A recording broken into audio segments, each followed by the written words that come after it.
Your tears are falling from my eyes. I'm keeping all the pain inside. Now don't you want to live with me? I'm lazy as a man can be. Peter is dancing in there. That's great. I love that. I could listen to that whole thing. That's it. That's going to be a big hit. Okay, it's Lynn Samuels. We're in the 7 o'clock hour already. Matt Drudge is here, aren't you? I am here. Okay, we said you had your cracking. So should we play for this audience and again for me, and I've got my attorney who is eavesdropping on WABC right now, on what Bill O'Reilly and Imus did to yours truly. And I'm not sitting here whining.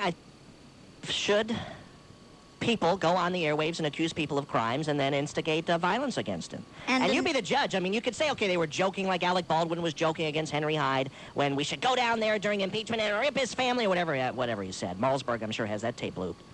Yes, he does. But where's Malzberg and O'Reilly threatening one of his own colleagues? I mean, this is the thing, the deafening, the silence. Well, now Malzberg has his solo show tomorrow morning. Okay. From 9 to 1, actually. You know, Mark Levin started last week. He did his first show. He's taking tomorrow off. I guess that one show just was more than he could deal with. So Steve will be on. I guess he'll be sticking up for you, won't he? If the roles were switched and O'Reilly accused Steve Malzberg of being a crack addict, and authorities should go investigate, and the only cure is to kill Steve Malzberg, I would be behind him. Hold on, I adore Malzberg. I'd be behind, and I would, you know something, I would be behind somebody I didn't like. If somebody said that about Bill O'Reilly, wouldn't you have to be against that person? Yes. Oh, play the clip. This is Imus and Bill O'Reilly last Wednesday over on that other station. Okay, I just want to tell everybody that Matt Drudge is smoking crack. Yes. Right now. In South Miami Beach. On Washington Avenue. Well, He has a pipe in his ear.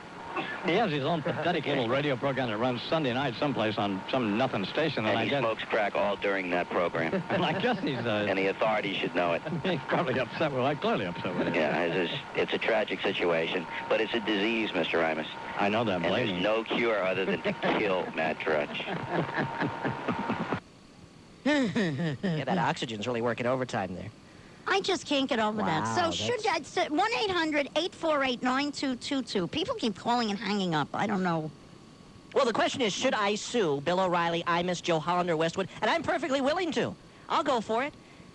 You know, I just on principle that I don't want any of our colleagues here to have to go through the same type of thing. Part of my readership now actually believes I'm a crack addict because O'Reilly is a truth teller. No spin zone, the O'Reilly factor. You know, all this other propaganda crap that they cooked up over there, you know, for cash out.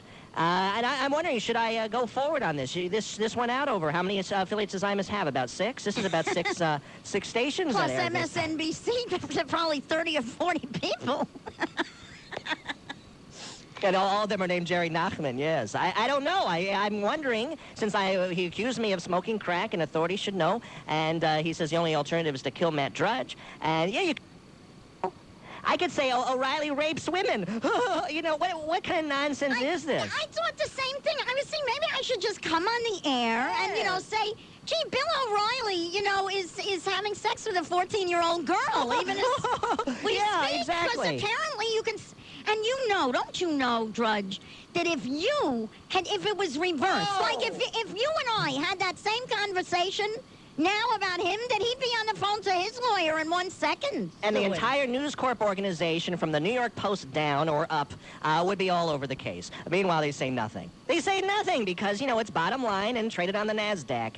That's all this is. All these people are. They're traded on the NASDAQ. They're little private dancers of stock traders. And that's what any of this is. And, you know, meanwhile, reputations are being smeared left and right for reporting the truth. Again, the notion that OR was paid or promised $300,000. And, again, that day the story broke, I understand Hollander for hours was arguing on the phone with OR, trying to threaten pulling it back for the embarrassment it caused him and publicly having to lie to the press, to his stockholders, to Mel Karmazin, to all these people. I mean, this really rocked him, Lynn. Well, what about all those other stations, too, that you wrote about? I don't have it in front of me. I've got a Bill O'Reilly link on my website. I now want cash. Nothing against WorldNet Daily or Joseph Farah, but the time has come.